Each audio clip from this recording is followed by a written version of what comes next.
Então, bom dia, gente. Primeiro dizer como eu estou feliz aqui de estar no meio de gigantes, né? Então, bem-vindos a mais um congresso da UFBA, né? Depois de 2 congressos virtuais, estamos aqui mais uma vez, né? Ocupando os espaços físicos da universidade, mas permanecemos também nos espaços virtuais, né? Então, agradecer a presença de vocês mais uma vez e dizer que nós tivemos mais 2 mesas, né? Anteriormente, hoje nós tivemos 2 mesas. Então, e o título dessas mesas foi a presença da China na América do Sul. No dia 14, houve apresentações sobre Bolívia, Chile, Colômbia e Equador. E no dia 15, sobre o Peru, a Guiana, o Suriname e o Paraguai. Bem, o título dessa mesa de hoje é Os Desafios da China, de Mao Tse-tung a Xi Jinping. A primeira exposição dessa mesa será feita pelo professor Renildo Souza. O professor Renildo Souza, ele é professor associado que atua no programa de pós-graduação em Economia na UFBA e no programa de pós-graduação em Relações Internacionais, IAC, aqui também na UFBA. Possui pós-doutorado na SOAS, na Universidade de Londres, e destacamos em sua produção bibliográfica 2 obras específicas sobre a China, que são O Estado e Capital na China, lançado em 2018 pela editora EDUFBA, e A China, de Mao a Xi Jinping, Transformações e Limites. Também será lançada pela EDUFBA no final desse semestre, né, agora em 2023. Além disso, o professor é membro do grupo de pesquisa GEPOD, que é o grupo de estudos em economia política e desenvolvimento, também aqui na UFBA. O título da fala do professor será A Era Maoísta da República Popular da China nas relações internacionais e na construção da soberania do Estado Nacional e da economia. A segunda exposição desta mesa será realizada pela professora Elza Souza Caixete. A professora Elza é professora do Instituto de Humanidades, Artes e Ciências, professor Milton Santos, o IAC, aqui na Universidade Federal da Bahia, atuando nos cursos de pós-graduação em Relações Internacionais e Administração. Além disso, é coordenadora do LabMundo, Laboratório de Análise Política Mundial aqui na UFBA. O título da fala da professora será Na Trilha da Rota da Seda, Contexto Geopolítico e Investimentos Chineses em Países Africanos. A terceira exposição será realizada pelo professor Jorge Almeida. O professor Jorge Almeida é professor associado do Departamento de Ciência Política e do Programa de Pós-Graduação em Ciências Sociais, aqui da UFBA. O professor tem pós-doutorado em Relações Internacionais na SOAS, Universidade de Londres, e, além disso, é coordenador do grupo de pesquisa Processos de Hegemonia e Contra-Hegemonia. O título de sua fala será A Crise, a Ascensão Mundial da China e seus desafios atuais. Bom dia a todos. É um prazer compartilhar essa mesa com Andréa, Elza Crachete e Jorge Almeida, companheiros aí de pesquisa sobre o tema da China contemporânea. Minha apresentação é sobre a era maoísta, então eu vou falar um pouco desse passado, enquanto Elza e Jorge vão falar do presente. As reformas de mercado na China foram anunciadas em dezembro de 1978. De lá para cá, a China alcançou impressionante êxito econômico, tornou-se a segunda maior economia do mundo, a primeira em exportações, a segunda em importações. Ao mesmo tempo, a China está imersa em um emaranhado de contradições políticas e econômicas do capitalismo mundial. Cada vez mais, a China vai se colocando ou sendo colocada como o poder desafiante da hegemonia dos Estados Unidos. Mas, antes disso tudo, o que era a China? Era uma nulidade econômica e política? A era maoísta de 1950 a 1976, 78 foi atraso, terra arrasada, caos? Foi um peso morto, herança maldita para as reformas de mercado a partir de 1979? Os desafios do Partido Comunista da China, sob a liderança de Mao, eram vencer o latifúndio e o imperialismo, reunificar a nação, superar a profunda degradação econômica e miséria social do país. A Revolução de 1949 liquidou o século de humilhação semicolonial perpetrado pelo imperialismo, sobretudo britânico, desde 1839. o regime reacionário de Chiang Kai-shek foi derrotado.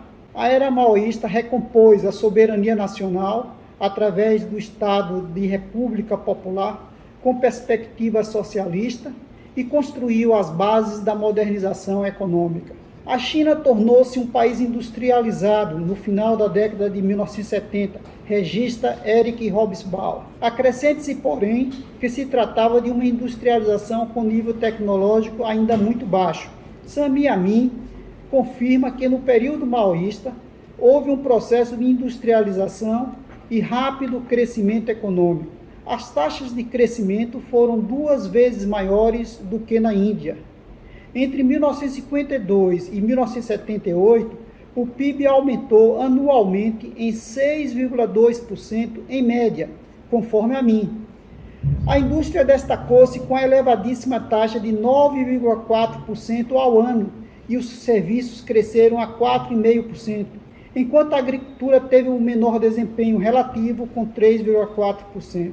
A China foi dotada de indústrias de base, a oferta de energia elétrica aumentou em 36 vezes, a produção de carvão passou de 66 para 618 milhões de toneladas e a de aço aumentou de 1 para 32 milhões de toneladas. A produção agrícola não foi descurada. Entre 1952 e 1978, a produção anual média de cereais aumentou de 160 para 280 milhões de toneladas. Remy Herrera e Simi Long chamam a atenção para, aspas, o ritmo relativamente forte do crescimento do PIB chinês antes da morte de Mao, aspas. Eles lembram que o Banco Mundial, fonte insuspeita de qualquer viés socialista, registra o crescimento do PIB de 6,8% em média entre 1970 e 1979, a preços constantes de 1980. Eles acrescentam ainda que a taxa de crescimento do PIB entre 1952 e 1978 foi de 6,3% em média, pelos levantamentos do Bureau Nacional de Estatística da China. Esses dados mostram que Mao não se dedicava apenas às questões políticas e ideológicas, como se propagou nos discursos de justificativa das reformas depois de 1978, sob a liderança de Deng Xiaoping. Então, o êxito espetacular das reformas a partir de 1979 ergueu-se sobre os ombros das bases econômicas e sociais do período maoísta. O novo período herdou, sobretudo, a capacidade e a autonomia do Estado para regular a economia e as suas relações internacionais. Mas uma coisa é certa, a estratégia maoísta de construção do socialismo fracassou. O grande salto adiante e a revolução cultural causaram graves problemas em vez de acelerar a economia, vencer a burocratização e afirmar o socialismo. Prestem atenção, falhou um tipo de estratégia, uma forma de abordagem, um caminho de transição para o socialismo em determinado contexto histórico.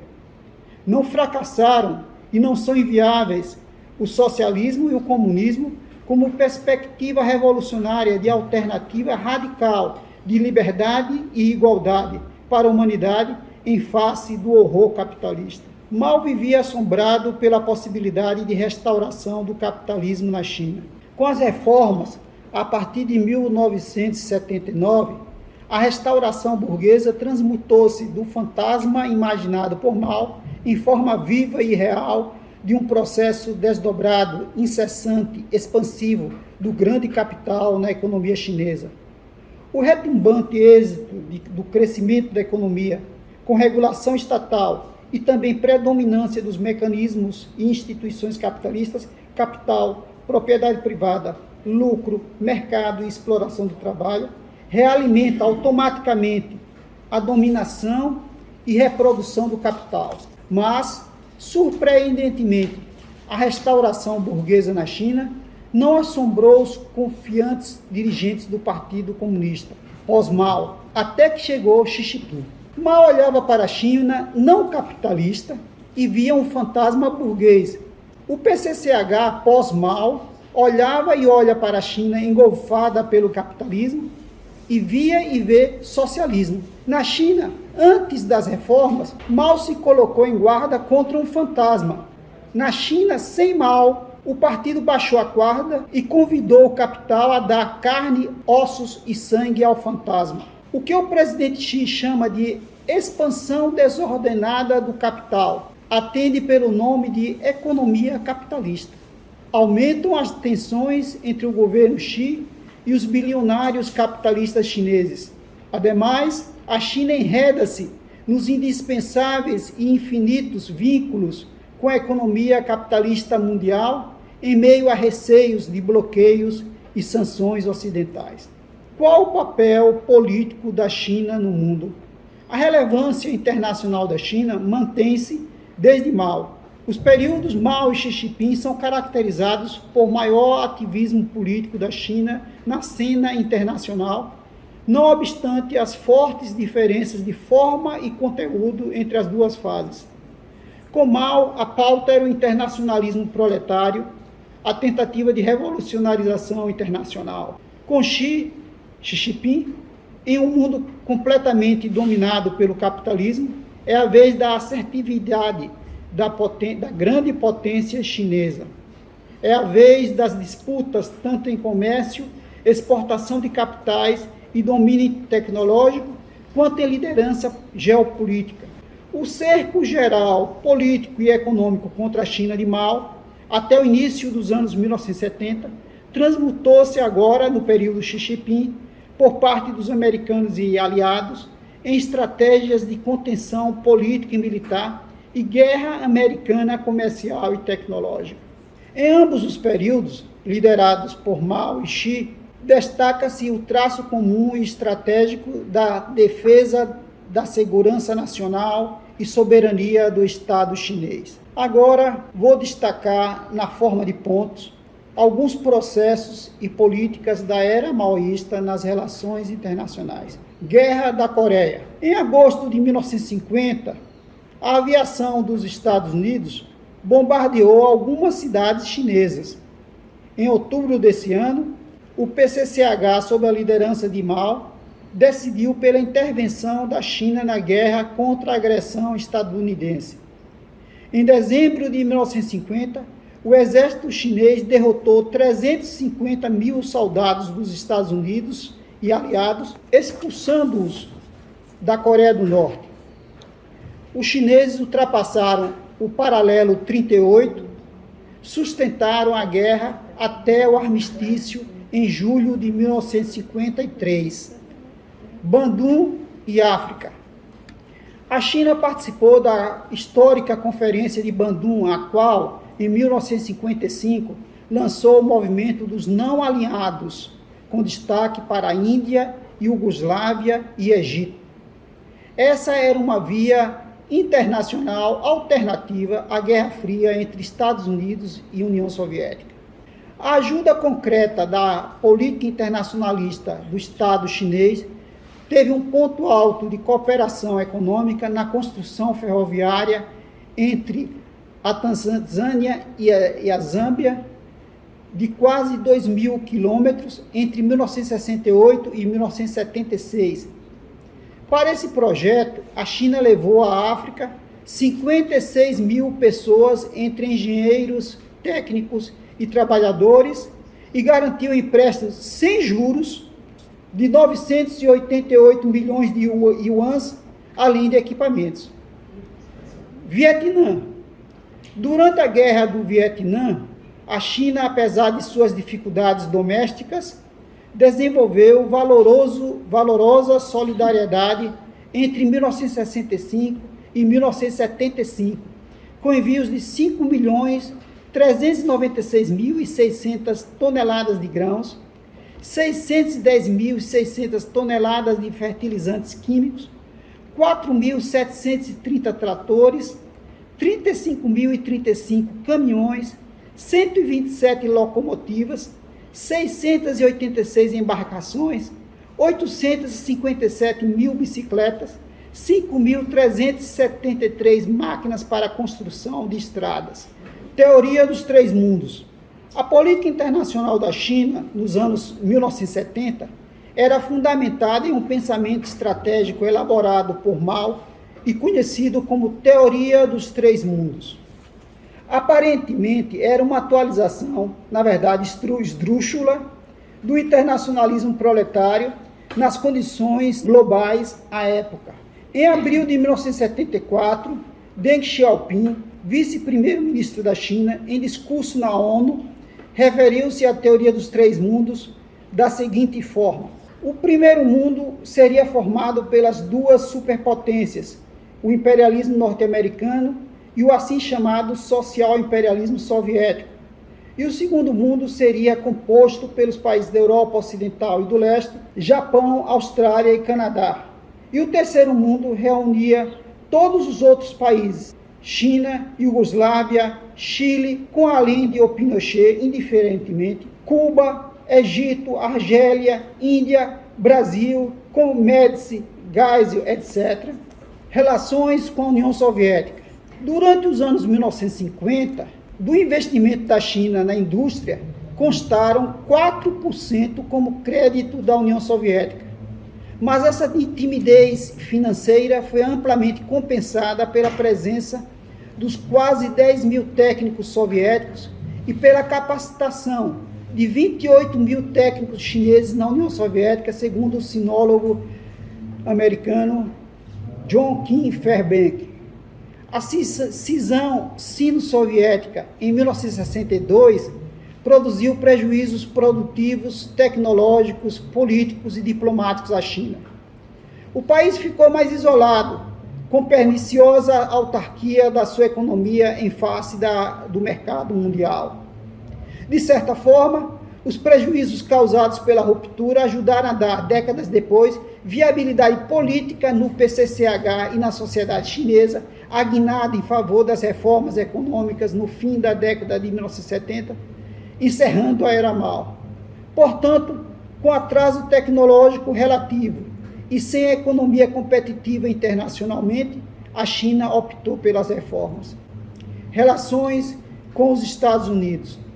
A surpreendente aproximação entre China de Mao e Estados Unidos do presidente Nixon teve repercussão decisiva para o desenlace da rivalidade entre as potências Estados Unidos e União Soviética e para o futuro da China.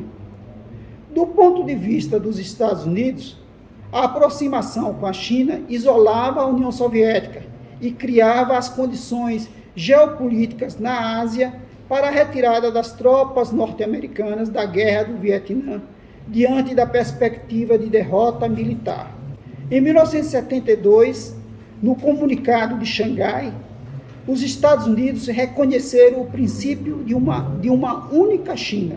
Isso ocorreu depois da volta da China ao assento na ONU em 1971, com voto, por sinal, contrário dos Estados Unidos.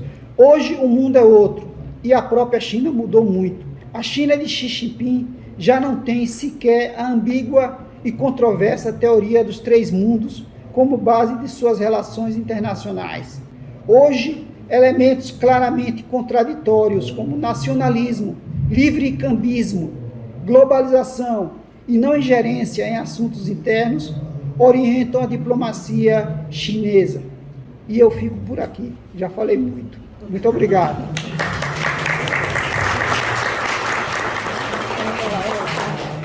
Para dar continuidade, a professora Elza prossegue. Só para lembrar o título da fala da professora, será Na Trilha da Rota da Seda, Contexto Geopolítico e Investimentos Chineses em Países Africanos. Então, eu gostaria muito de agradecer, né, ao convite para estar nessa mesa. Agradecer especialmente a Jorge, porque eu acho que é a terceira edição do Congresso da UFBA que nós estamos, né, presentes, trazendo esse tema da China, e Jorge tem sido um animador muito grande, né, desse momento, né? Também ao colega Renildo, que eu acho que assim, é pioneiro no estudo de China aqui na nossa universidade, né? Tem um livro que já foi, a Andrea falou aqui no início, né, quando ela apresentou o Renildo, considero muito importante, indico a leitura. Eu não estudo exatamente China, né? a minha área de estudo é a África, né? E estudando a África, aliás, estudando hoje qualquer continente, qualquer país e as suas relações externas, é incontornável não tratar da China. Então, depois de estudar muito a relação do Brasil, sobretudo a sua cooperação com a África, né, tenho me dedicado um pouco aos estudos da China na África, né? Um estudo anterior, né, e eu acho que é quase de domínio público, pelo menos no público mais informado, de que a China está muito presente na África em busca, sobretudo, né, de matérias-primas e de recursos energéticos e de alimentos também para, né, alimentar a sua população. E é verdade isso, né?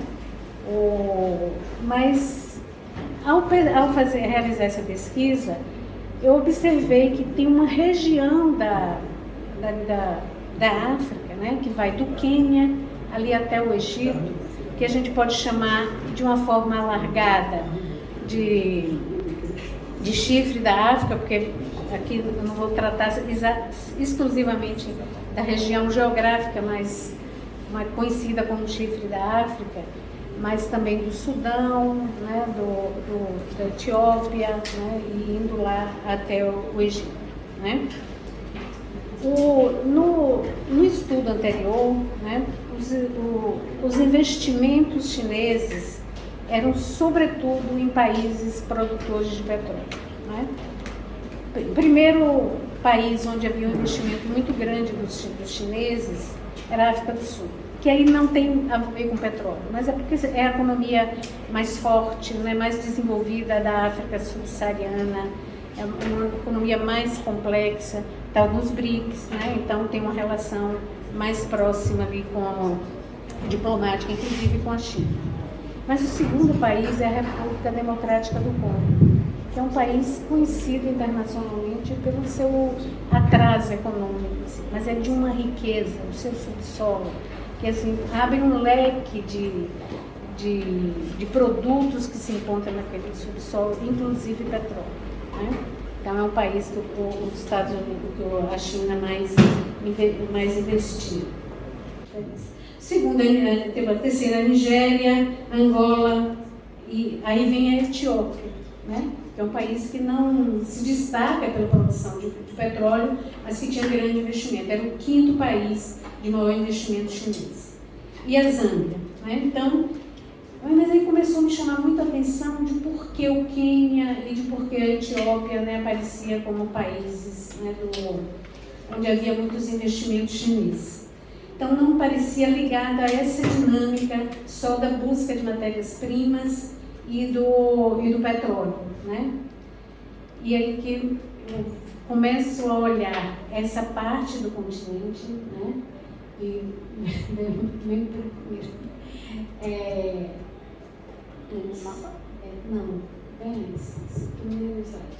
slide, né? E que eu precisava entender os investimentos nessa região por outra ótica, que não fosse exclusivamente a busca, né, de matérias-primas e de petróleo. E aí é que eu começo a, quer dizer, tem esse desafio, só para poder falar um pouco aí dessa ligação com a mesa, né? Que a China nos anos 2000, né, ela tinha necessidade, né, de ampliar seus investimentos, ampliar sua exportação de capitais, ampliar sua exportação de matérias-primas, de produtos manufaturados, né, que antes eram só de produtos de um valor agregado muito pequeno, mas começa a se sofisticar aí a partir dos anos 2000, e também fazer a importação de matérias-primas e produtos energéticos, né, necessários para que ela continuasse aquele crescimento fabuloso de taxas acima de 10% ao ano, como acontecia nas últimas décadas, né? E aí é que a China se abre, né, a partir de uma política de abertura externa, né, para o continente africano, o seu entorno na Ásia, mas também aqui na nossa América, né? Bem, Eu acho que essa presença da China, né, nessa parte do continente africano envolve, eu acho que duas estratégias chinesas. Eu vou de perto assim. Então, tem uma estratégia geopolítica, né, e uma de geoeconomia. A geopolítica, eu acho que tem a ver com a construção da chamada Eurásia, que não é exatamente uma proposta chinesa, é mais uma proposta da Rússia, que logo depois do fim da União Soviética viu que precisava, tentou um pouco se articular com a Europa, não foi bem abraçada as suas propostas, mas se articular ali na região da Ásia, né?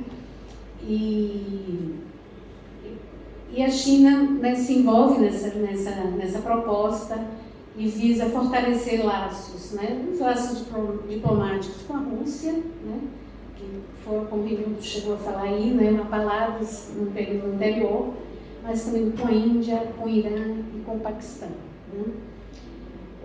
E mais recentemente, aí já uma política, né, vinda, e precisava fazer frente, né, a anunciada estratégia dos Estados Unidos, né, de um certo isolamento da China no ambiente asiático, quando o governo dos Estados Unidos lança em 2011, né, a sua política, né, de reequilibrar a política da sua presença na Ásia do Pacífico, né? Então foi uma política do Obama muito ofensiva, levada à frente pela Hillary Clinton. Não teve muito sucesso, mas de qualquer forma a China precisava, né, rever a sua posição, né? Para se ter uma ideia do que os Estados Unidos anunciava, 60% da sua frota naval e aérea, né, e está localizada no continente asiático, né? E toda uma guerra que começava com relação ao dólar, né? Quer dizer, a China o yuan ainda não tinha se lançado tão fortemente como agora a gente começa a ver, né, ensaios de negociações, né, com moedas locais, mas havia uma tentativa muito forte de isolar a China do sistema SWIFT, né? E depois a guerra comercial também, né, seguida já mais no governo Trump, que continua uma guerra comercial que já vinha lá do Obama, mas de uma maneira mais agressiva e mais nacionalista, talvez, uma fase nacionalista, quando diz que os empregos, que a crise, que as dificuldades da economia dos Estados Unidos tinham a ver com essa presença chinesa, né? Então, a China se lançar para aquela região ali e abraçar esse projeto da construção da Eurásia, né, tem a ver com essa necessidade estratégica, né, da geopolítica. E da geoeconomia, né, a diversificação das fontes, né, de abastecimento de matérias-primas e matérias energéticas, que eu acho bastante conhecido, né? E ampliar seus mercados, né, para exportação, tanto de bens, né, que já não eram aqueles bens categoria 1,99, que mudou, né, a criação de lojas e lojas em todas as cidades grandes, né, e de capital também, né. Então, a China se lança, né, como um grande investidor internacional, né, e de oferta também de crédito na sua estratégia global. Bem, aí aqui vem uma proposição do Xi Jinping, né, em 2013, que lança o projeto da nova Rota da Seda, né? É muito simbólico também que se traga esse nome de Rota da Seda, que é uma experiência antiquíssima da China, né, do seu comércio ali naquela região. Veja só, eu acho que olhando esse mapa, vocês devem olhar da direita para a esquerda, né? Porque geral a gente vê sempre da esquerda para a direita, mas a China está exatamente aí na direita, né? Então, essa nova Rota da Seda, ela tem cinco vias, né? três terrestres, né? Vocês podem ver aí que ela vai parte aí da China, receber Pequim, atravessa ali, né, Paquistão, vai a Moscou, e vai parar em Rotterdam, lá na Europa, né? O que nos interessa aqui no momento são duas as vias marítimas, né? Mas uma é a que toca o continente africano, né? Aí vocês vão ver logo abaixo ali no Quênia, exatamente no Quênia. Por isso que daí que eu pego esse estudo até o Quênia, né? Essa é uma região absolutamente estratégica, né, do ponto de vista energético, né? Então as maiores reservas de petróleo no conjunto, né, do mundo, né? E que a China precisava, né, precisa de acesso a essas fontes, né? É uma região, né, do ponto de vista também geopolítico para o mundo, e para a Europa particularmente também muito importante. Mais de 80% do petróleo que sai dessa região e que vai para a Europa passa pelo canal de Suez, né? Então, nessa região. É uma região também muito conflituada do ponto de vista da presença do imperialismo dos Estados Unidos, estadunidense, e também questões regionais, né? Então, agora eu vou centrar exatamente nessa presença na África, né? Bem, a proposta da Rota da Seda foi em 2013, mas em 2017, em 2017 foi atualizado no encontro do Fórum que discute a Rota da Seda, né? Então, aqui eu trago um pouco dos investimentos, né, que a China do montante de recursos que a China estava disponibilizando para a Rota da Seda, né? Então, são 100 bilhões de yuan, né? E para a sua política externa, e que 14 bilhões e meio ia exatamente para o fundo da Rota da Seda. 250 bilhões de yuans em empréstimo do Banco da China para países dessa região. 130 bilhões de yuan em empréstimo do Banco de Exportação e Importação da China. 60 bilhões de yuan em ajuda aos países em desenvolvimento e instituições internacionais em novos países da seda, que além, vamos dizer assim, dessa perspectiva mais econômica, né, há um conjunto de organizações ali hoje nessa região, né, para as negociações e para a diplomacia visando, né, essa integração. Incentiva instituições financeiras a expandir seus fundos em yuan no exterior, da ordem de 300 bilhões. 2 bilhões de yuan em ajuda para alimentar alimentos e emergências, né? E aí, nesse caso, agora vem em dólar, né? 1 bilhão de dólares para o Fundo de Cooperação Sul-Sul, né? E em especial em projetos da nova rota da seda, né? Então, é um montante de investimentos, né, muito importante ali para aquela região.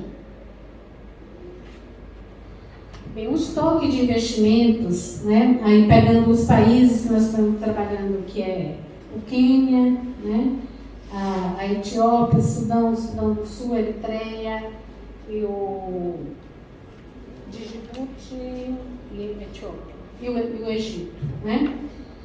Aqui nós podemos ver o quanto cresce, são dados aqui desde 2003 até 2020, né? Como vem crescendo os investimentos nessa região, né? Essa linha azul, bem no pé do gráfico, né?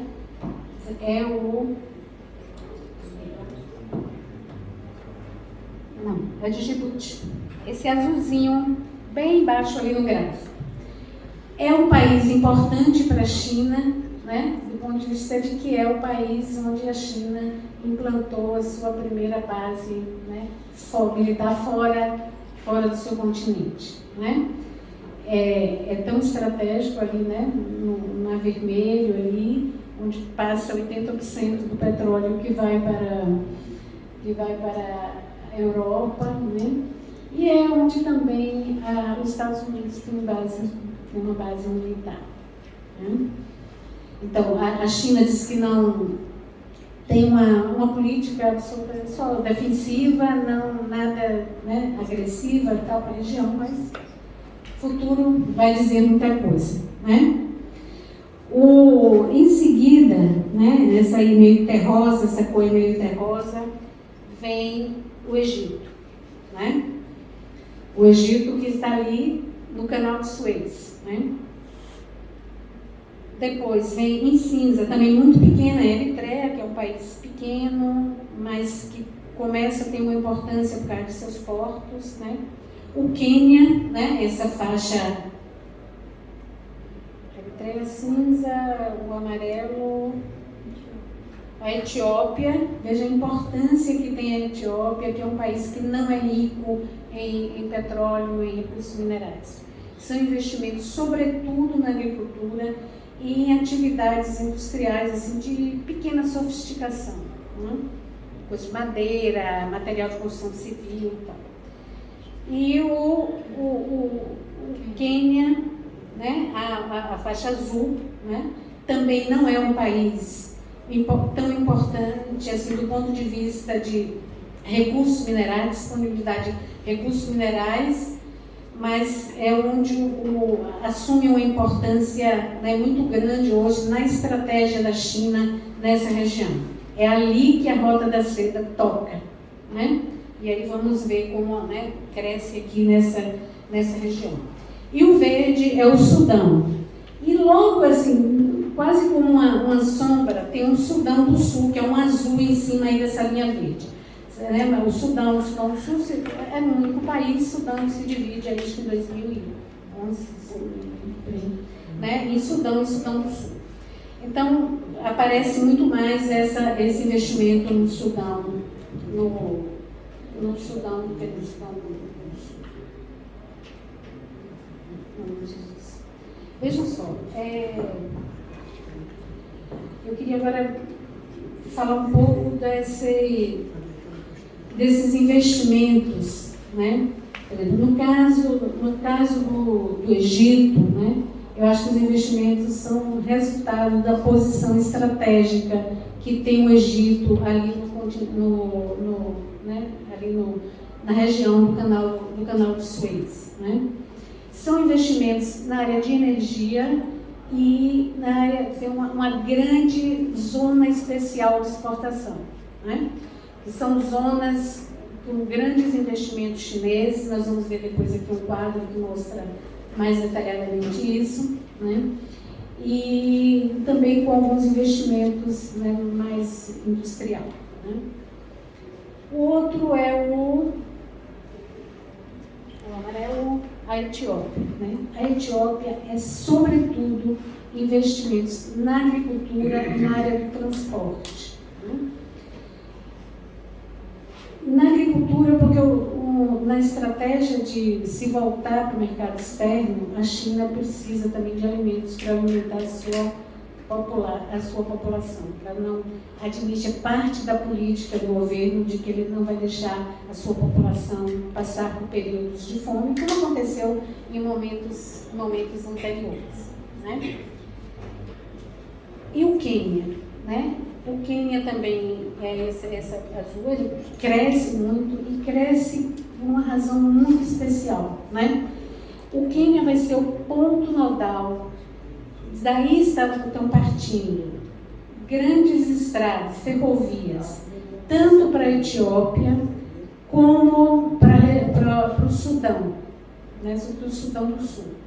Então, o Quênia, a partir do porto de Mombasa, que é o maior porto do leste africano, do continente africano, e construiu um outro porto com recursos chineses, né? O porto de Lamu. Então, esse vai ser o ponto de recepção de produtos para a China, e daí vai interiorizar, e também de escoamento de produtos agrícolas, de petróleo, tudo que a China exporta.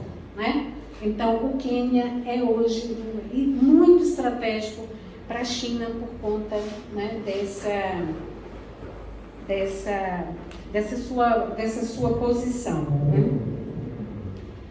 Em termos de montantes, né, os investimentos da China nessa região, 33% vão para energia, para projetos na área de energia, né, 30% para transporte, né, e obras públicas 14%. Né? Então, aí tem a questão energética, né, ainda muito importante. O transporte, sobretudo, por essa ligação do Quênia com essa região. Tem também uma de Addis Abeba até um porto na Eritreia, que também tem consumido bastante recursos. Né? E o país onde há maior investimento, e aí na área de energia, é o Egito, né? Em torno de 25 bilhões de dólares. A Etiópia vem em seguida com 25 bilhões e o Quênia com 16 bilhões. Né? Eu acho que merece destacar o caso da Etiópia, que há, de uma década para cá, um esforço interno, né, do governo etíope, né, de projetos, na área de projeto de desenvolvimento e, inclusive, né, avançar em termos industriais. Mas ainda é bastante incipiente, mas vem atraindo muitos recursos chineses, mas ainda não, a Etiópia não se destaca assim de grande indústria. Né? Bem, uma outra forma de investimento na região, não é só nessa região, mas inclusive foi uma reivindicação de governos africanos no FOCAC, que é o Fórum de Cooperação China-África, de 2006, é que a China investisse também em outras áreas que não fosse só a agricultura ou exploração de recursos minerais. E aí é que vem as áreas, né, chamadas áreas econômicas de exportação, que são áreas dentro de um país com regime especial de tributação, com regime especial de contratação de mão de obra, de gestão da mão de obra, de legislação. Né? Então, aí tem uma grande, né, que é essa do Egito, implantada em 2008, teve uma série de problemas envolvendo corrupção, a China se retirou, mas depois voltou, né? E hoje tem 32 empresas, né, na área da manufatura e 33 empresas de serviço, né? Setores têxtil e vestuário, equipamentos de petróleo, aparelhos elétricos de alta e baixa tensão, materiais de construção e química, né? O Quênia também tem está em construção uma zona especial, né? Sempre uma parceria entre empresas chinesas com empresas locais, né? Ao processamento agroindustrial, têxtil, eletroeletrônico, química fina e um parque tecnológico muito incipiente, né? São esperados 22 bilhões de investimentos diretos. Na Etiópia, também implantada em 2007, né? Também nessa área de têxtil, couro, né? Produtos agrícolas, metalurgia e tal. Tem 118 empresas chinesas que estão tentando ampliar no momento. No Djibouti também tem uma, né? Que bem menor, são 20 empresas instaladas e em operação em 2021. Né? Então, para concluir, né, eu acho que a China tem uma presença muito forte nos investimentos chineses. A China tem sido, do ponto de vista econômico, importante, né, para esse desenvolvimento, né, dos países africanos, né, desse desenvolvimento capitalista, né, no continente. Uma série de contradições que a gente pode, inclusive, né, debater. A África não é o continente que mais recebe, né, investimentos chineses. Não chega a 5%, pegando aí os anos 2000, né? Mas tem sido uma presença forte, sobretudo, né, na exploração de recursos minerais e tendo essa região aí do Chifre da África como muito importante, né, dentro da estratégia chinesa da Eurásia. Era isso.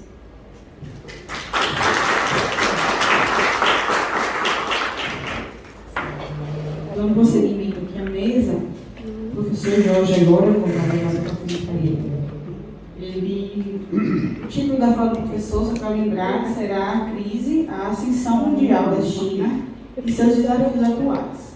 Bom dia a todos e todas. Queria agradecer aqui a honra de estar junto com a Elza, Renildo mais uma vez, com o André aí, organizando a nossa mesa, e todas e todos. E também registrar aqui a satisfação de que mais um congresso da UFBA, já vitorioso desde o primeiro dia, a partir das inscrições, a quantidade bem rica, diversa de atividades.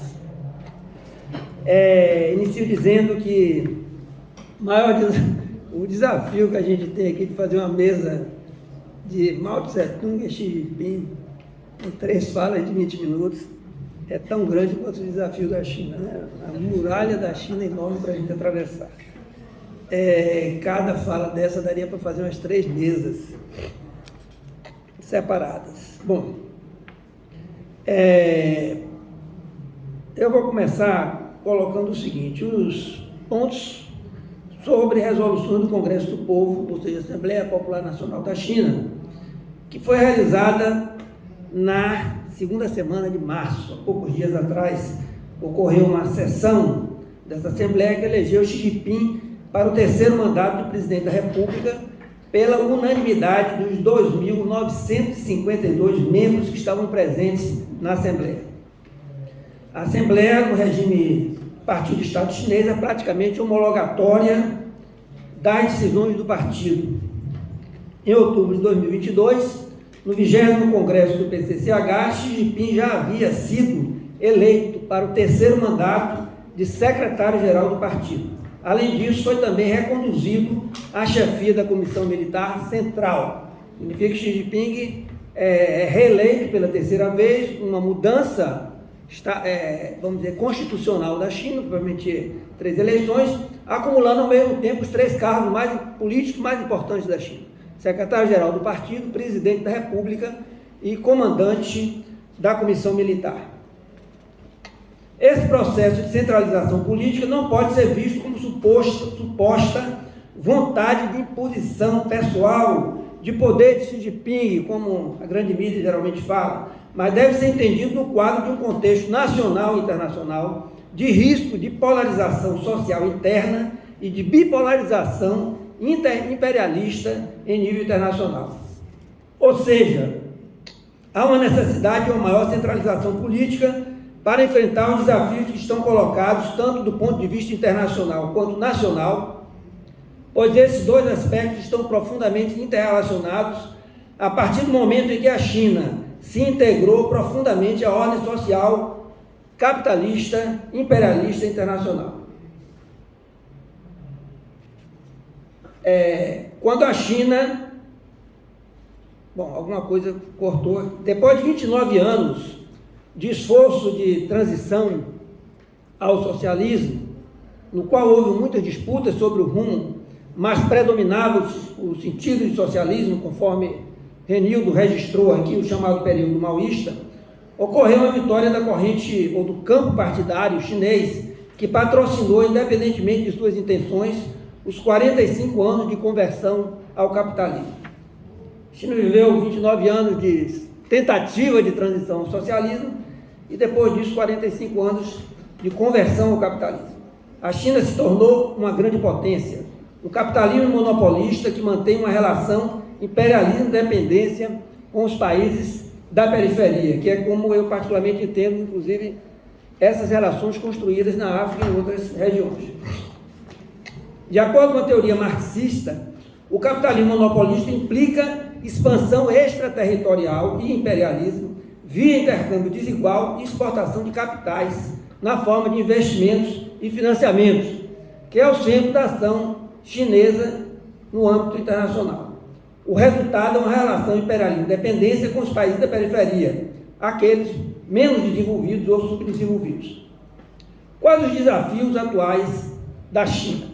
Eminentemente são, no centro dos desafios está o momento de bipolarização interimperialista, tendo de um lado a China, a Rússia e outros aliados, e de outro lado os Estados Unidos e seus respectivos aliados, na Europa e na Ásia e na Oceania, especialmente Inglaterra, França, Alemanha, Japão e Austrália.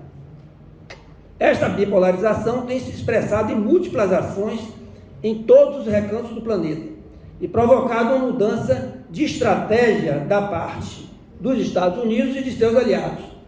Diante das movimentações do governo Biden, as primeiras iniciativas de banimentos econômicos de Trump parecem toscas ações de amadores. E dentro dela, a disputa pela vanguarda da produção científica e inovação tecnológica de modo geral, especialmente na produção dos semicondutores, chamados microchips, setor no qual a China ainda está atrasada. Nos últimos anos, a China despontou como uma forte potência econômica, política, tecnológica, diplomática e militar, se tornando a grande desafiante da hegemonia estadunidense. Não é uma disputa de hegemonia entre um projeto de sociedade socialista e capitalista, mas é a hegemonia do próprio capitalismo.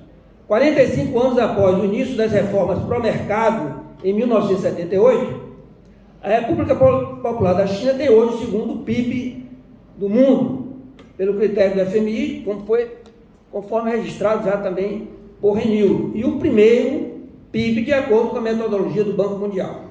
É o maior exportador e o segundo importador mundial de mercadorias, tem o maior PIB industrial, avança rapidamente em ciência, tecnologia e inovação, se tornou um grande exportador de capitais, promove uma ampla reforma tecnológica de suas forças armadas, se destaca nas articulações diplomáticas internacionais e desenvolve megaprojetos de expansão para os próximos anos e décadas, como o Belt and Road Initiative, conforme Elza acabou de falar, a nova Rota da Seda. Tem o primeiro PIB industrial do mundo, sendo que cerca de 79% originado do setor privado, pois continua sendo um espaço plenamente lucrativo para os capitais privados que lá se estabelecem. Disputa hoje a vanguarda da revolução tecnológica na chamada indústria 4.0 e começa a questionar com o yuan, competindo com o dólar, a hegemonia da principal moeda mundial de reserva, sendo este, entretanto, um processo ainda inicial, esse da disputa da moeda. A China hoje é a terceira potência militar, tem o segundo orçamento militar e tem investido muito no setor bélico, especialmente na modernização de suas forças armadas em todos os setores. A China acabou com a miséria, ou seja, não há população vivendo abaixo da linha da pobreza. Considerando seus próprios dados oficiais, conseguiu colocar 400 milhões de pessoas na classe média. Portanto, ainda existem cerca de 1 bilhão de pessoas vivendo em condições de pobreza. É importante registrar isso, porque o normal é se dizer que a China acabou com a pobreza, mas a China acabou com a população abaixo da linha de pobreza. Sem dúvida, essa é uma conquista importante, mas a concentração de riqueza é brutal, pois apenas 1% das pessoas e famílias concentram 30% da riqueza na China, o que representa, como a China é enorme, 1% são 14 milhões de pessoas super ricas. Ademais, segundo a Forbes, em 2022, existiam 539 bilionários em dólar na potência asiática, que somam 1,96 trilhões de dólares de riqueza acumulada. Ou seja, praticamente 2 trilhões de dólares na mão de 500 famílias. Além desses, existem milhares de multimilionários, centenas de milhares de milionários. Quanto aos direitos sociais, apenas pouco mais de 20% dos chineses têm previdência e a maioria dos que têm é na forma de capitalização, essa que a gente não quer que aconteça aqui de jeito nenhum. Como regra geral, menos de 20% dos chineses têm os seguintes direitos: direito trabalhista em geral, seguro-doença, seguro de acidente do trabalho, seguro-desemprego, seguro-maternidade. O direito de greve está proibido desde 1982, coincidindo com o início das reformas que atacaram duramente os direitos trabalhistas. Mas, mesmo assim, é um país onde tem ocorrido uma grande quantidade de greves. Isso acontece porque existe forte exploração. Portanto, apesar de ilegais, as greves são aceitas, admitidas até certos limites economicistas, corporativistas e locais. Nós vimos recentemente uma explosão de trabalhadores da Foxconn, que estavam lá em regime fechado, trancados dentro de sua fábrica na China por conta da Covid. É um fato assim extraordinário, porque a Foxconn, uma empresa de 120 mil trabalhadores, é uma empresa de Taiwan que produz na China os equipamentos eletrônicos da Apple. Então, essa é a globalização. E estavam trabalhando em regime fechado, trancados dentro da empresa, dormiam, acordavam comigo, almoçavam, jantavam e voltavam a dormir, porque não podia haver circulação na cidade por conta da Covid. Então eles ficavam dentro da empresa. Até que eles se revoltaram, saíram derrubando tudo, etc. Essa desigualdade.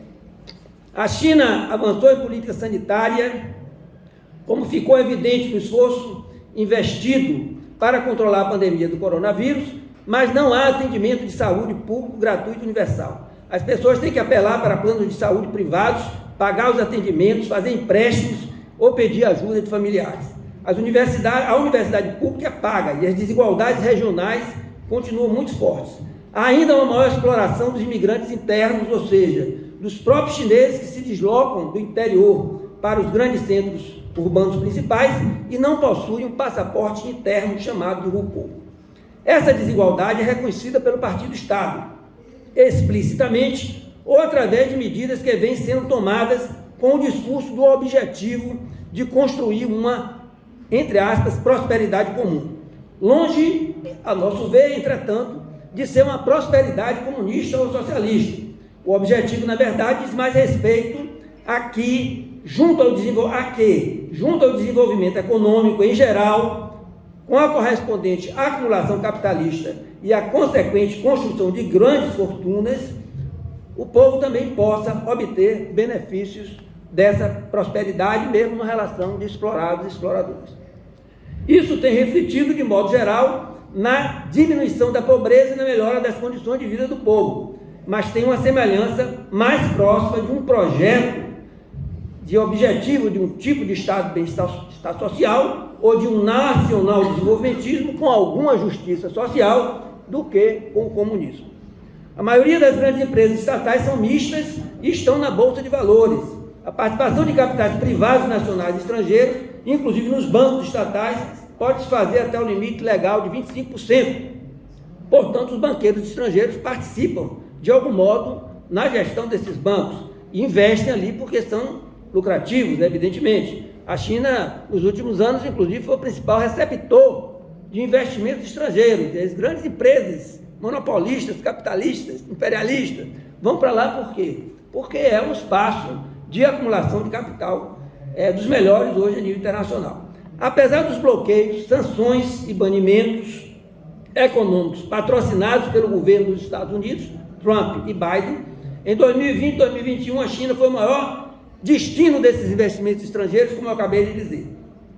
Por outro lado, de acordo com o Ministério do Comércio da China, em 2020 foi o segundo maior patrocinador de investimentos em outros países do mundo, totalizando 152 bilhões de dólares de investimento somente em 2020.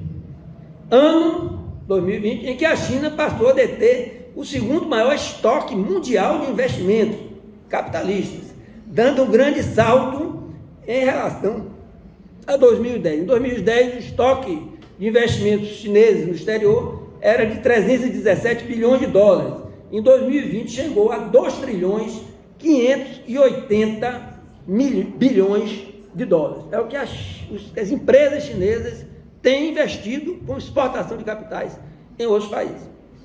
Os Estados Unidos continuam detendo um estoque maior, de 8 trilhões. Mas a partir de 2021, as barreiras colocadas pelos Estados Unidos, União Europeia e aliados reduziram significativamente os investimentos chineses nesse país. Então, os bloqueios começam a funcionar, pelo menos nesse aspecto, no comércio ainda está longe de se realizar. Ou seja, está mais fácil investir dentro da China do que a China investir em outros países. Segundo diversas análises, a tendência era a China superar os Estados Unidos. Não é razoável imaginar, como processo histórico que vinha anterior, não é razoável imaginar que os Estados Unidos permitiriam isso pacificamente, tranquilamente. Não porque eles, os Estados Unidos, têm direitos naturais, mas porque, por serem um país imperialista e estarem numa posição de imperialismo hegemônico, unipolar, e não quererem abrir para um espaço de bipolarização interimperialista, como nós estamos observando hoje. A China e as classes de elites dominantes dos países dependentes falam em relação a esses processos de comércio desigual e investimento de capitais. Eles chamam isso de win-win, ou seja, ganha-ganha. Ou seja, os dois lados, teoricamente, sairiam ganhando da mesma forma. Isso acontece porque tanto as classes como as elites políticas dominantes nacionais querem isso. São subordinadas, como sempre foram, mas querem escolher a quem se subordinar, querem diversificar a subordinação. Então, se é lucrativo se subordinar aos capitais chineses, vamos lá. Grandes desafios. O grande desafio global da China é a bipolarização interimperialista. Esse quadro que vem se construindo a partir do momento em que a China entrou para a Organização Mundial do Comércio, especialmente a partir do pico da crise mundial de 2008. Esse é o pano de fundo do conjunto dos problemas mais graves que precisam ser enfrentados pela China hoje. Em primeiro lugar, a China precisa manter um crescimento alto. Precisa crescer, precisa garantir empregos para cerca de 10 milhões de pessoas por ano e precisa continuar acumulando capital e ter espaço para a aplicação dos seus capitais. E não correr o risco de se ampliar os investimentos especulativos. Portanto, precisa explorar mais, produzir valor, produzir mais valia e assim manter o seu mercado interno. Não precisa ter trabalhadores empregados e também no sentido de obter uma garantia de estabilidade política, ou seja, a garantia de condições materiais razoavelmente boas para a grande maioria da população, para evitar uma maior polarização social. Mas a disputa pela hegemonia do capitalismo mundial também pode gerar uma maior polarização social interna. Por isso que isso é indispensável no processo de garantia dessa hegemonia do Partido Comunista dentro da China, atender a diversas demandas. Portanto, não somente a melhora das condições de vida dos trabalhadores, mas também um discurso ideológico do patriotismo e da promessa do socialismo. E, além disso, uma maior centralização política que está em curso e a coerção contra os trabalhadores, que sempre necessária, é utilizada. Então, voltando aqui do porquê essa situação de bipolarização interna, de risco de maior polarização interna, acaba acarretando essa maior centralização política que a China está vivendo hoje, a meu ver, com esse chamado período Xi Jinping. Dentro disso, o maior desafio está na disputa da vanguarda tecnológica. Eu vou correr aqui bastante mais na floresta do que nas árvores, porque o tempo está também avançando. Outro grande problema a ser enfrentado é a questão militar. Como eu citei aqui, a China hoje é a terceira potência, mas tem o segundo maior orçamento militar e dá uma prioridade fundamental à sua modernização tecnológica. Está mais preocupado em garantir isso e atendendo isso em todas as áreas, não somente terrestre, como aérea, como aeroespacial, como também marítima, né? Portanto, isso é fundamental para a China. A construção de bases militares e missões militares, chamadas de paz em outros países, está dentro desse aspecto, e a presença de maior apoio militar policial ou de empresas de segurança chinesas, supostamente sem fins militares. Esse é um processo necessariamente em curso, independentemente da China não ter o objetivo de avançar internacionalmente, principalmente pela via de conquistas militares, pois na medida em que aprofunda a sua expansão econômica e diplomática, necessariamente precisa de um respaldo militar que sustente isso e que dê segurança às suas empresas monopolistas transnacionais de modo geral. Portanto, para manter esse desenvolvimento e crescimento econômico, a China não pode abrir mão de manter o caminho que escolheu, com incentivo à empresa privada capitalista, da acumulação do capital e da desigualdade social necessariamente advinda a partir daí. A China enfrenta também graves problemas ambientais crônicos, eu não tenho como desenvolver mais agora. Um desafio permanente continua sendo da segurança alimentar, mesmo não sendo um problema agudo no momento, né? O governo reconhece, a partir inclusive desse congresso que acabou de ser realizado, a necessidade de continuar aprofundando reformas, inclusive administrativas, para dar mais eficiência à máquina estatal, e na política internacional, voltando aqui ao nosso começo, a bipolarização. A China discute essa questão a partir de um discurso de multilateralismo. O discurso da China é de um futuro compartilhado, harmonia internacional, etc. Mas nós sabemos, primeiro, que futuro compartilhado e harmonia numa sociedade capitalista nacional e internacional não é possível, além do discurso ideológico. Em segundo lugar, ao mesmo tempo que faz esse discurso do multilateralismo, que é um discurso, digamos assim, mais identificado nas teorias das relações internacionais com as visões liberais e idealistas, a China, na verdade, age no sentido realista, ou seja, age para o que de fato, para enfrentar o que de fato está acontecendo, que é um processo de bipolarização. Finalmente, para não deixar de falar no assunto, a China tem ainda um desafio demográfico importante para ser, porque há um processo de envelhecimento da população. A China teve que enfrentar um crescimento demográfico muito grande, né, como nós conhecemos, com a política do filho único por família. Agora ela quer reverter isso, porque há uma tendência de envelhecimento da população, ela quer de novo aumentar a natalidade, e está enfrentando a dificuldade, porque agora as famílias estão avaliando que há custos muito altos para manter os filhos, e há uma nova cultura que está se constituindo, que é a do filho único.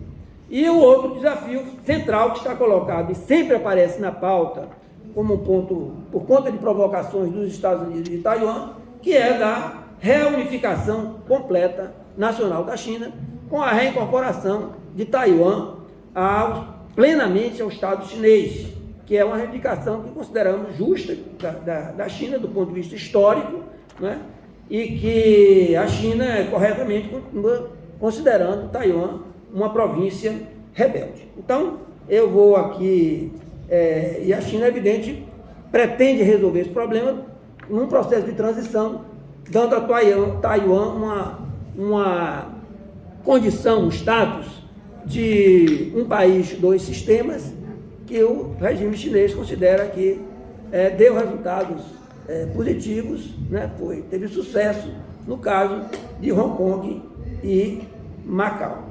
Bom, e evidentemente, tudo isso aí que eu falei, isso vai tendo repercussões em todos os âmbitos da disputa internacional, que a gente não tem condições mais aqui de avançar. E, por outro lado, como eu citei, a resposta que Biden vem dando, o governo Biden vem dando em relação a isso, que tem endurecido a disputa em todos os aspectos, é que com Trump existiu mais ações negativas dos Estados Unidos, com sanções, banimentos, tributações de importações, essas coisas, e com Biden não. O Biden passou a desenvolver uma política ampla no sentido, vamos chamar, ações positivas, no sentido de busca de associações para a produção e o desenvolvimento científico e tecnológico com outros países, de investimentos, de comércio, de cooperação, inclusive mimetizando alguns discursos que a China vinha fazendo, do tipo, não queremos nos meter nos seus problemas internos, no sentido de procurar, tanto faz o que seja o seu regime. Esse é o discurso, por exemplo, que Biden teve numa reunião para fechar aqui, recentemente feita nos Estados Unidos, com representantes de 40 governos da África, justamente no sentido de responder a isso, Fórum Estados Unidos-África.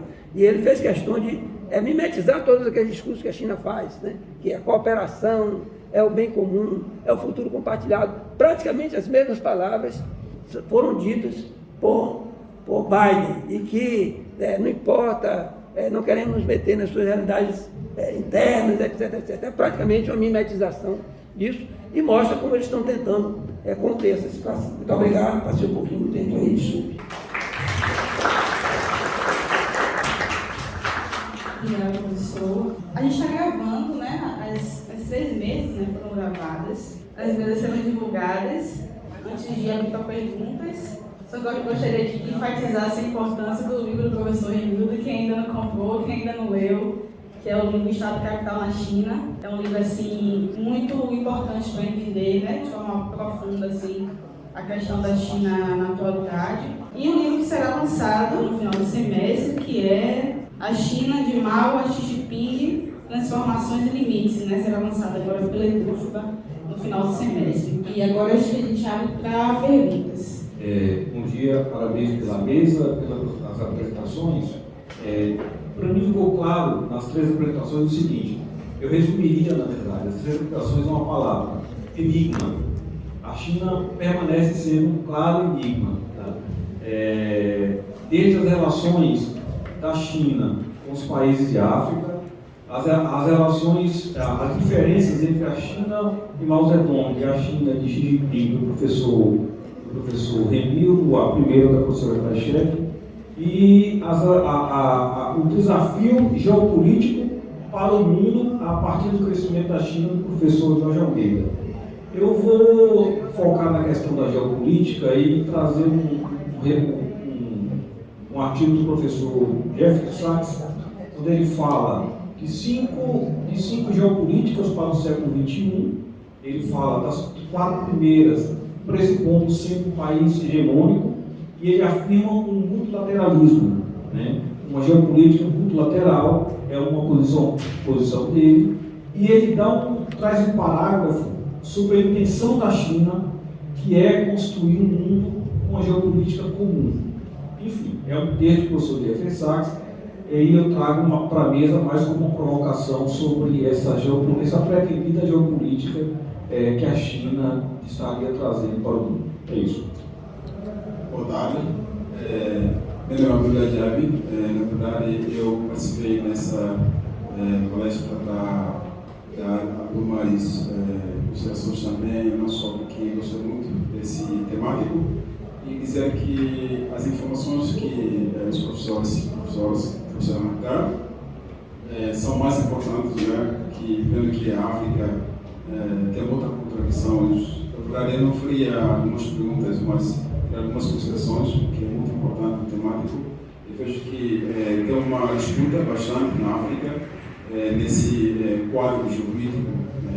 Internacionalmente falando, a gente percebe que a África atualmente está sendo justamente uma disputa, e o colonialismo, eu posso dizer que já há muitos tempos já havia.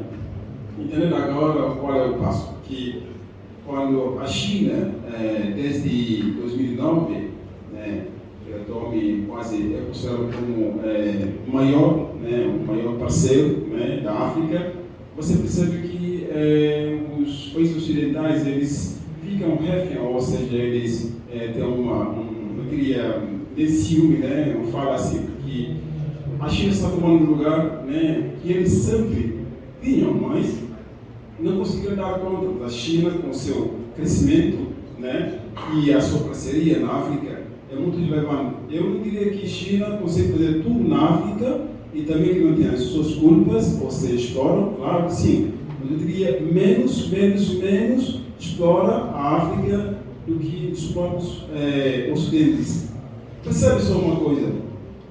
Quando a União Europeia, ou vamos pegar assim, quando Le Monde, o jornal francês Le Monde, ele tinha acusado a China, que a China espionava a sede da União Africana, a Addis Abeba, já há muito tempo.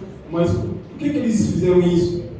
porque a China, a sua entrada nessa cooperação, dói muito, né, aos ocidentais. Então, eles estão criando esses conflitos que a China não está fazendo nada, é uma exploração. Enquanto que eles sempre faziam isso, né? Você percebe que esse tipo de cooperação justamente a gente fala de geopolítica, né, mundial, que está dividindo a África, entre a África e a União Europeia. Mas entendemos que essa geopolítica está sendo contraditória, né? Muito provavelmente, quando você tem os líderes africanos que falam muito de que essa espionagem é uma mentira, não é uma verdade, porque os próprios líderes ali percebem que não tem nada a ver com espionagem. Então, o que isso quer dizer? Quer dizer que eles estão lutando de uma forma mediática, né, de criar essa divisão. Então, só trouxe isso como uma importante parte da informação aqui que vocês trouxeram, porque é uma geopolítica mesmo que nós estamos vivendo. Obrigado. Bom dia. Eu queria ouvir, principalmente do professor Renildo, acho que na fala do Jorge ficou bem claro o implícito no posicionamento sobre essa pergunta que eu vou fazer, que é qual é o caráter que vocês consideram, o caráter político que a China possui hoje?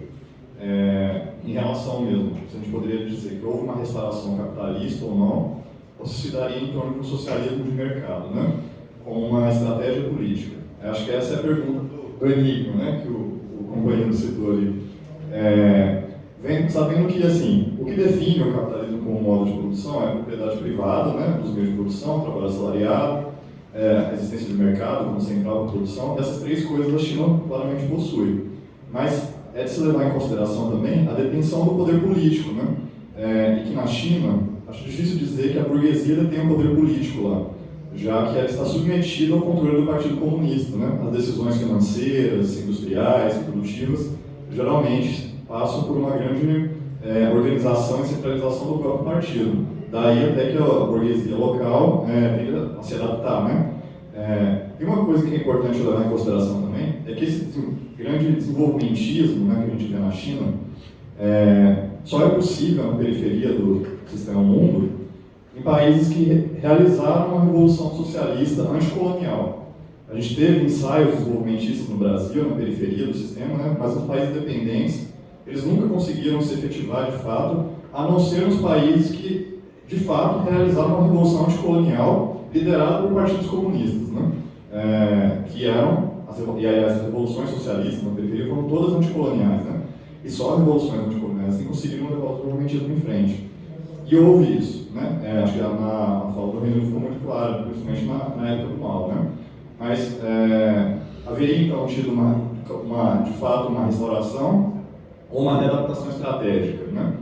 E aí, ligado a isso, uma segunda pergunta que também é decorrente, dá para se dizer de imperialismo da China ou não? Imperialismo da China ou não? Porque as intervenções na África parecem ter, em outros lugares do mundo, caráter mais desenvolvimentista do que o imperialismo per se, né? Diferente da exploração neocolonial, imperialista, europeia e norte-americana na periferia do sistema, né? Então, é lógico que é uma pergunta muito polêmica, mas seria essa. Bom dia a todos, queria parabenizar aí os palestrantes. Eu tenho 3 questões, vou tentar ser sintético. A primeira, assim, acho que é evidente que existe no mínimo uma mudança da ordem, né, imperialista que vigora desde a Segunda Guerra Mundial, que, né, a China ameaça, no mínimo, né, o poderio dos Estados Unidos, enfim, né, e da conformação ali, né, desde a Segunda Guerra Mundial, com os Estados Unidos, Europa, Japão, enfim. E essas disputas imperialistas, elas chegam a um ponto que a diplomacia é insuficiente para resolver as questões, né? Então eu acho que talvez a guerra da Ucrânia é um pouco uma expressão disso.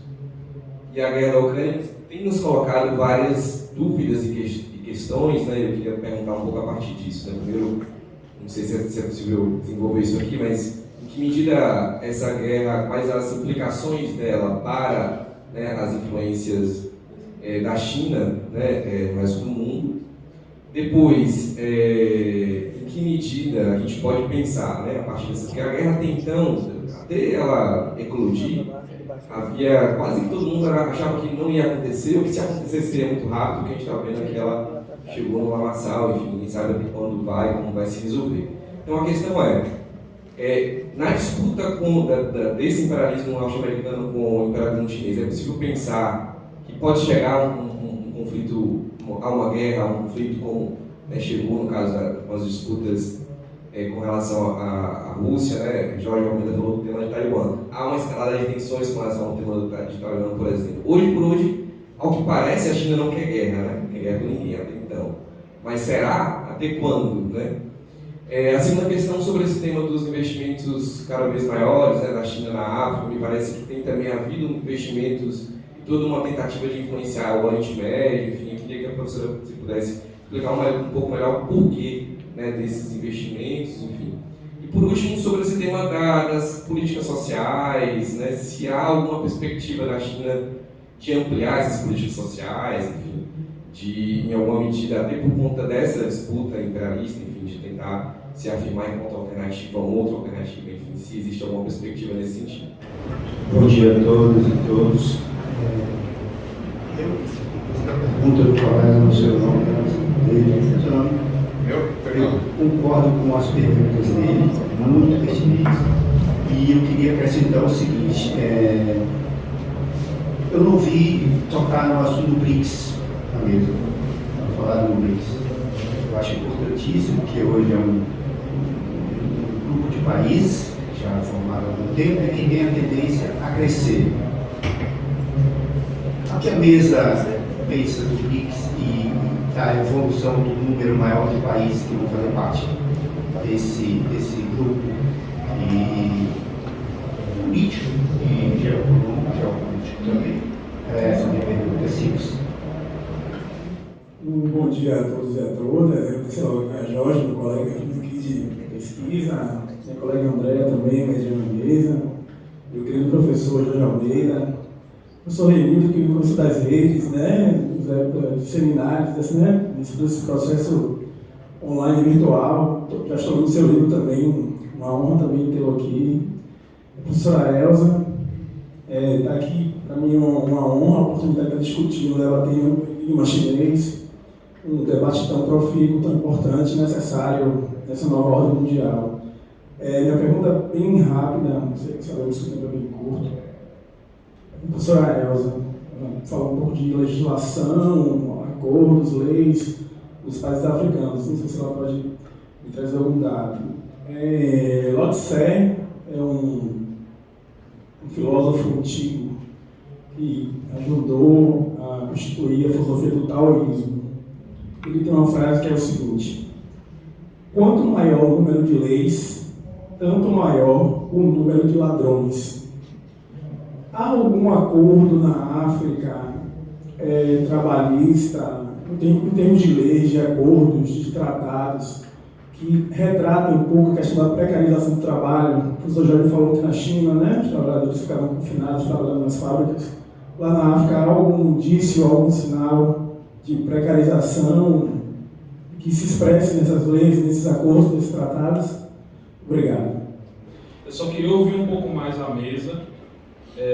Pode ser o professor Renildo, o professor Jorge, a professora Elza, enfim, como acharem melhor, uma discussão um pouquinho mais detalhada sobre essa questão da hegemonia, né? Em que sentido essa concepção chinesa de um futuro compartilhado, de um modo de produção, não, perdão, de uma forma de capitalismo específico, como é o caso chinês, em que medida isso configura hegemonia, no sentido das relações que a China vem estabelecendo com a periferia. Eu queria ouvir um pouquinho mais sobre isso, porque eu acho isso muito importante, né? Porque, no fim das contas, a discussão que está se dando é essa: quem vai dominar e quem vai ter o poder? E em que medida esse poder vai ser instituído? É isso que eu queria ouvir um pouquinho mais. E agradecer à mesa, mais uma vez, pelas apresentações. Obrigado.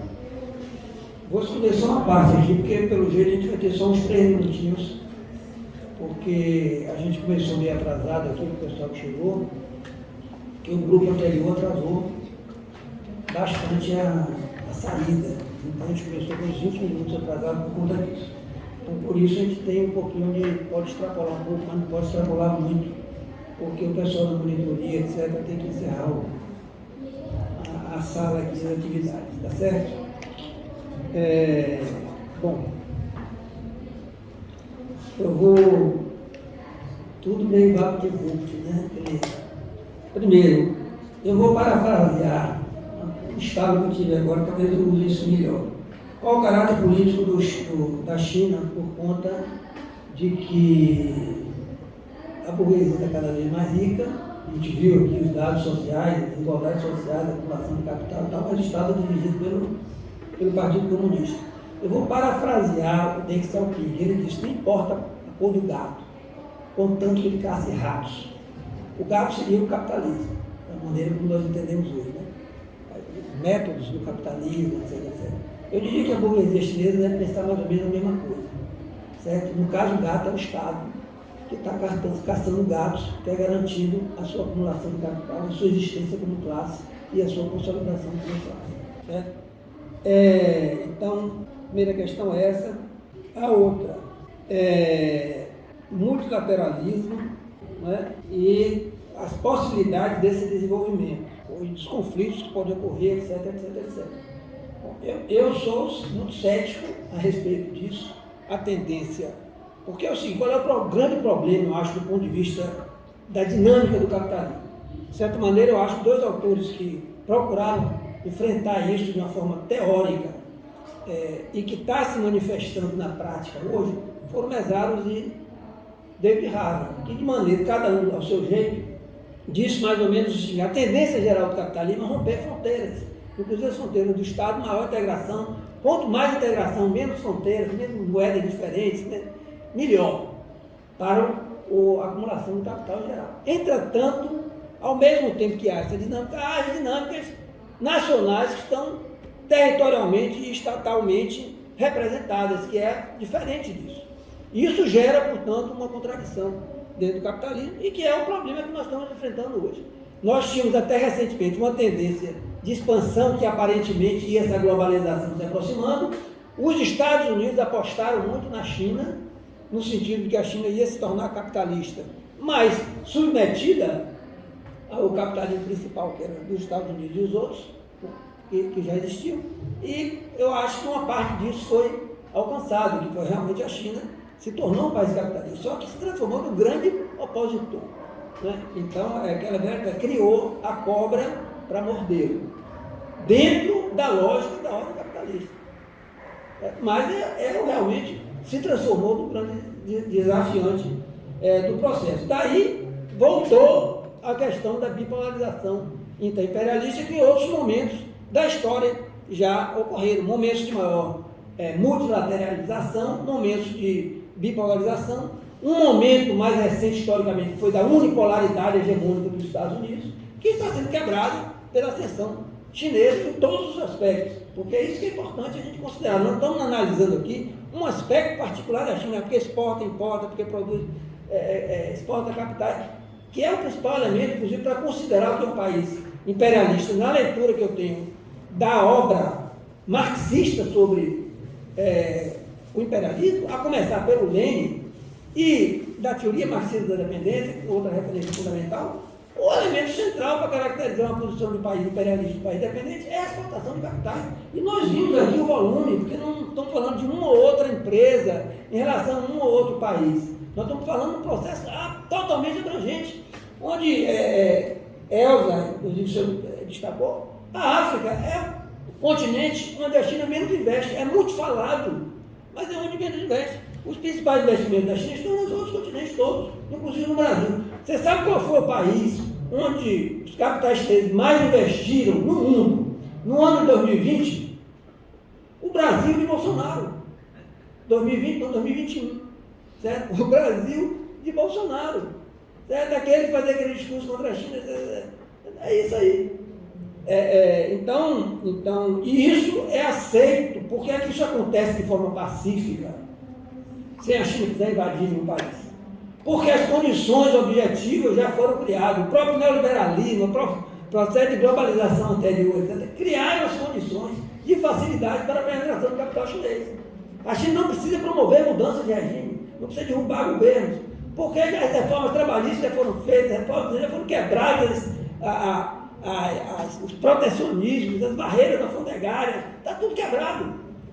Não precisa mais quebrar. Ela vai diante do que foi construído antes. E a chamado das burguesias nacionais de cada país, a chamado das elites, inclusive daquelas elites políticas que foram consideradas de esquerda e que ainda são, de alguma forma, consideradas de esquerda. Então, agora a briga da Bahia com o Paraná para ver quem é que vai levar a fábrica da BID para produzir o automóvel elétrico.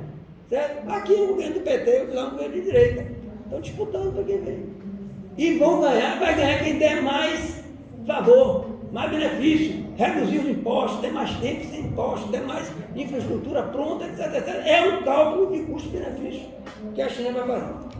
Sobre outras questões, inclusive BRICS, só aproveito, porque realmente o tempo aqui é extremamente curto, já chorei aqui também, tá certo? Eu escrevi recentemente um artigo chamado 2022, ano da consolidação da bipolarização interimperialista.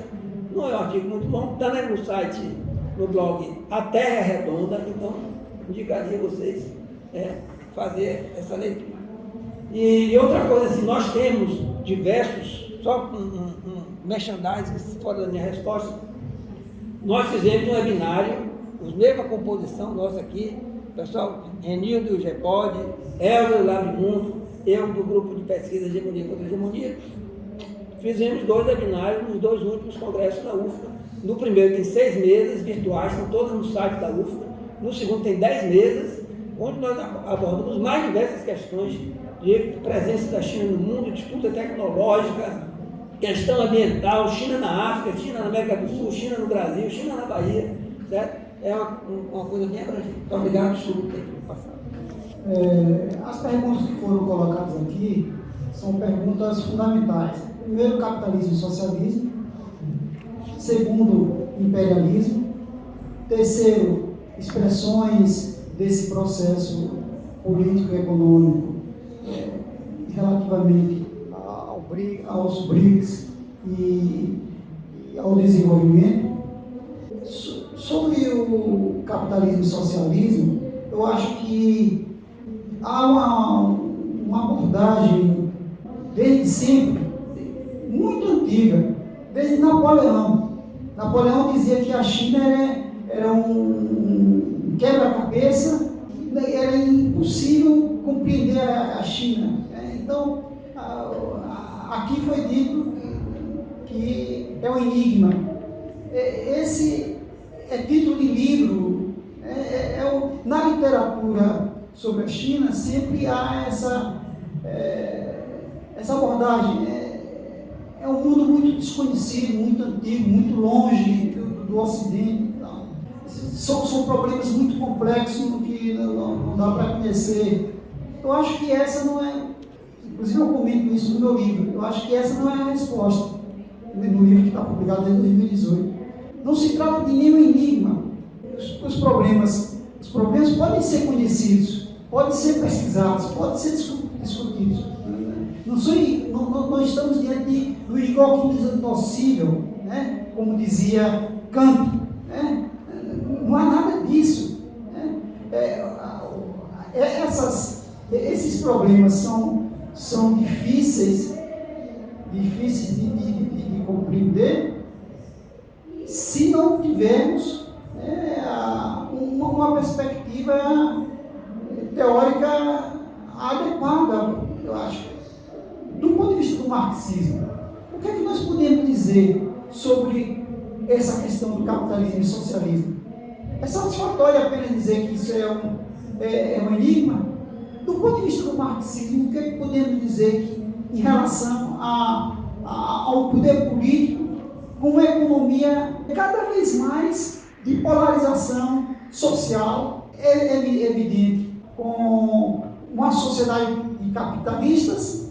Nós não podemos negar, desse ponto de vista marxista, a caracterização de um capitalismo de Estado.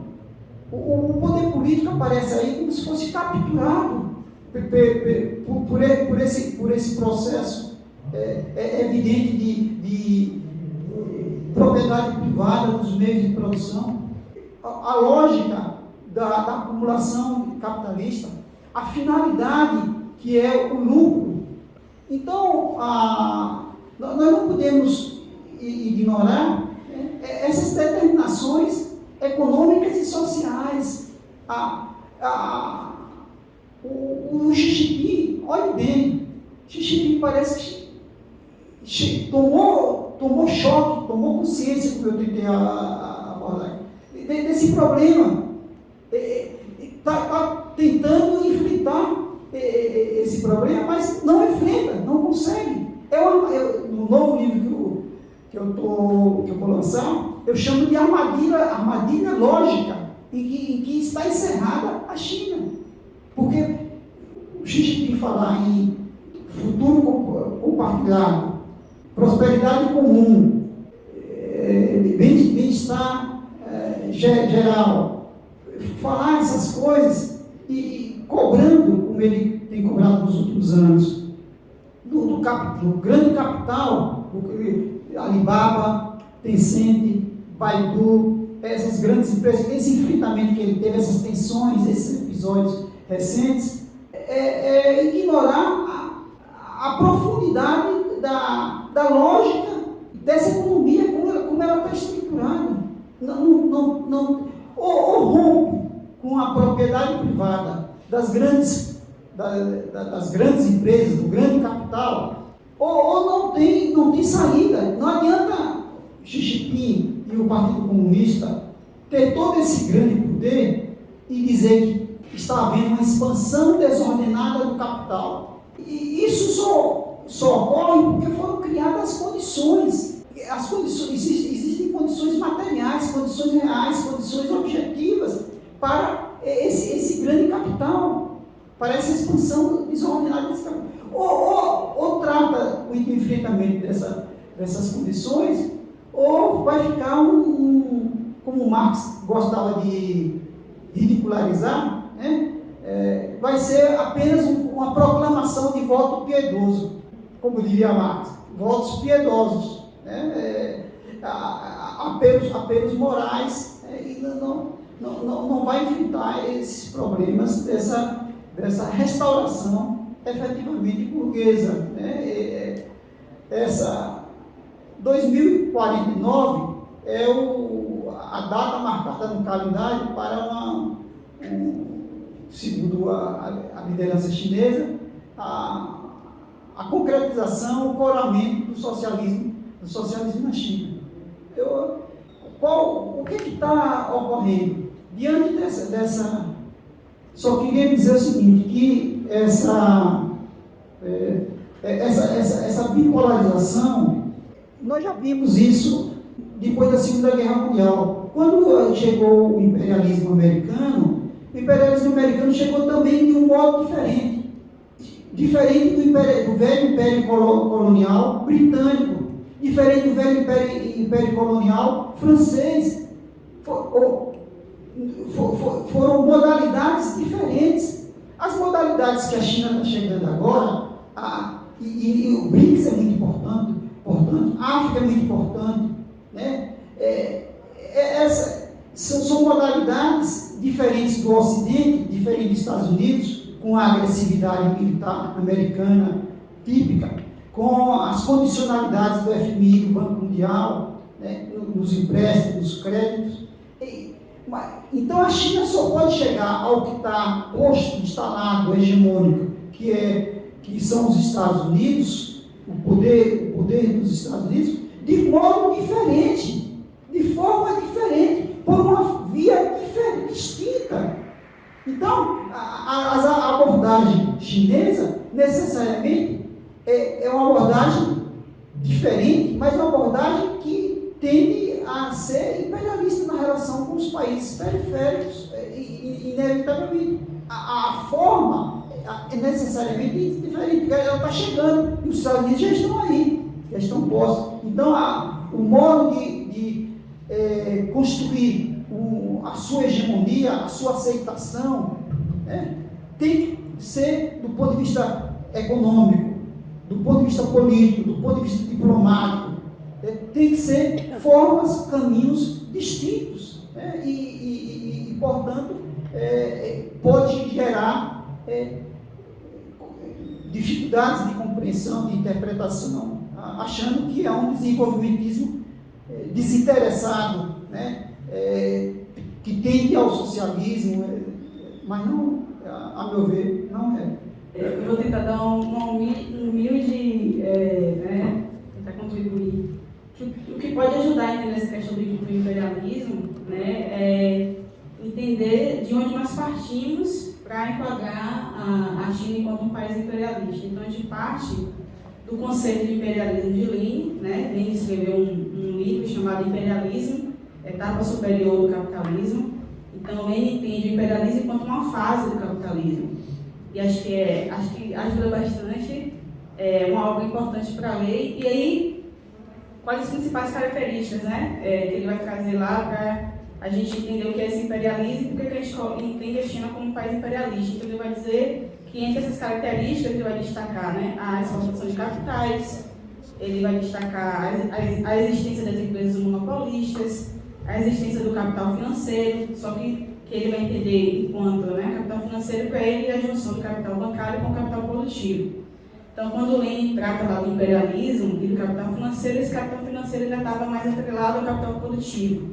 É diferente da financiarização que o Chesner, por exemplo, vai abordar, né, essa financiarização neoliberal pós-70.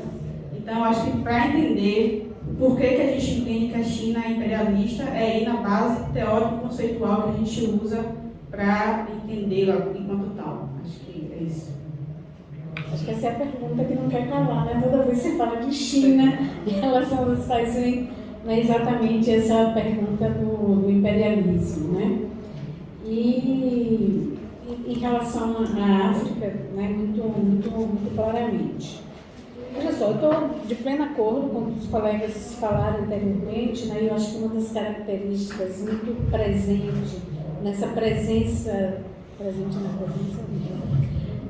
da China na África, né? Claro, essa exportação de capitais.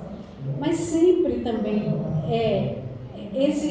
a exportação de capitais, ela sempre é combinada, quer dizer, a economia não anda sozinha, ela é combinada, né, com toda uma diplomacia, toda uma política, né, que acompanha isso aí. E as formas de dominação, né, Renildo já começou a falar nisso, elas se diferenciam, né? Por exemplo, o imperialismo dos Estados Unidos não é o mesmo imperialismo inglês, né? O imperialismo inglês conviveu por muito tempo, né, com o colonialismo e que exigia uma forma de dominação que era dominar o território, anular qualquer tipo de soberania. O capitalismo, o imperialismo dos Estados Unidos já não precisava do colonialismo, né, dessa dominação do território nessa magnitude, né? Já tinha outros mecanismos de dominação via suas empresas, né? Mas mantinha, por exemplo, a intervenção política, né? Os golpes todos na América Latina, aí se a gente conta de 64 para cá, e o recente de 2016, né? Então, essa, por exemplo, é uma das minhas questões agora de pesquisa na África, né? Assim, como é que se manifesta esse domínio, né, da China sobre a África? Até agora eu não vi nenhuma manifestação de romper com o princípio defendido lá da não intervenção em Bandung, que Renildo falou lá atrás. Eu nem acho que isso é pouco, não. Eu acho que é bom que seja assim. E os governos, todos os países, poucos, né, 50 e tantos, só fui a 3 pesquisar, que é Angola, Moçambique e África do Sul, há uma receptividade muito grande, né, a essa presença chinesa pela não interferência. Né? Agora, eu acho que nós temos também que, quer dizer, então por onde é que se dá essa dominação para além dos investimentos, né, para além das relações comerciais, das trocas desiguais. Acho que nós devemos prestar atenção, e não é só o capitalismo, né, chinês, mas o mundo todo, que são as formas de dominação jurídicas hoje sobre o capital também, né? Por exemplo, a China tem investido fortemente, assim como os Estados Unidos, assim como a Alemanha, nos acordos de proteção de investimentos. Acho que a gente precisa estar muito atento para isso. Então, quer dizer, com esses acordos, onde às vezes os fóruns não são os fóruns nacionais, e isso no momento em que a luta anti-imperialista não é forte, né? E na África não é forte, você vê as pessoas gostando daquele tipo de presença. Então, acho que a gente deve botar um olhar sobre isso, quer dizer, sobre esta forma de dominação no momento. E aí, ver que, por exemplo, nós estamos tratando, quando falamos da África, de países, quer dizer, como nação muito recente, sai do regime colonial. Se a gente pensa em Angola, 75 a independência, e entra imediatamente numa guerra civil, que tempo esse país teve de... Não quero passar pano sobre os problemas internos de Angola, dos governantes, de ter a mulher mais rica da África, enfim, né? Mas, assim, são países muito frágeis institucionalmente. Se a gente compara com o Brasil, nós temos 200 anos de independência e tal. Então, acho que a gente precisa também olhar para dentro desse país, e aí vem a questão que você levantou das questões jurídicas internas, né? Assim, de como esses países estão se institucionalizando. É muito mais fácil a China chegar com soft power poderosíssimo, né? Se eu falar só do Instituto Confúcio, no início desse século, tinha menos de 10, hoje tem mais de 100, né? Fortemente trabalhando. O filme, né, produzido pela China, que de maior volume de recurso, foi a África do Sul, que é o palco. Enfim, é bolsa de estudo, tem uma área de soft power assim, fantástica, isso para países assim, muito frágeis, né, internamente. Só para poder encerrar, né, olhando ali para o Estado, como disse Jorge, e aí eu acho que existem diferenças, claro, de país para país, né? Mas, por exemplo, uma das características dessa presença chinesa na África é que ela levava a mão de obra para fazer as construções, para explorar as minas e tal. Hoje já não é, quer dizer, os países têm já acordo com os países assim, não, essa mão de obra a gente tem, então sim, então não vamos permitir. Então existe também esse tipo de negociação. Então eu estou muito preocupada com isso, sabe, assim, de como é que é este imperialismo, digamos, nessa sua feição atual, né? Aí reforçando o que o Renildo disse, a China não chega da mesma forma que chegaram a Inglaterra e os Estados Unidos. Gente, eu fico super apaixonada em discutir essa questão, mas não dá mais tempo, não. E acho que também não dá para trabalhar na escala que eu estava trabalhando, assim, a China, a África Subsaariana, essa região, vai ter que descer mais, assim, investigar países, experiências, né? Mas, muito obrigada.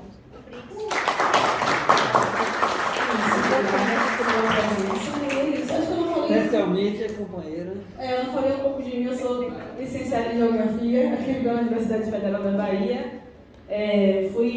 Atualmente estou no mestrado em Relações Internacionais aqui na UFBA também. Fui orientando do professor Joga, orientando a aluna por 2 anos, atualmente orientando do professor Renildo, e estou pesquisando aí, minha pesquisa está mais focada na questão tecnológica, né, cooperação tecnológica da China com o Brasil, e a gente pretende aí depositar uma dissertação até o final do ano. A gente vai trazer uma abordagem mais crítica sobre o projeto Cybers. Então, se der tudo certo, no final do ano ela vai depositar. Então é isso, obrigada, gente.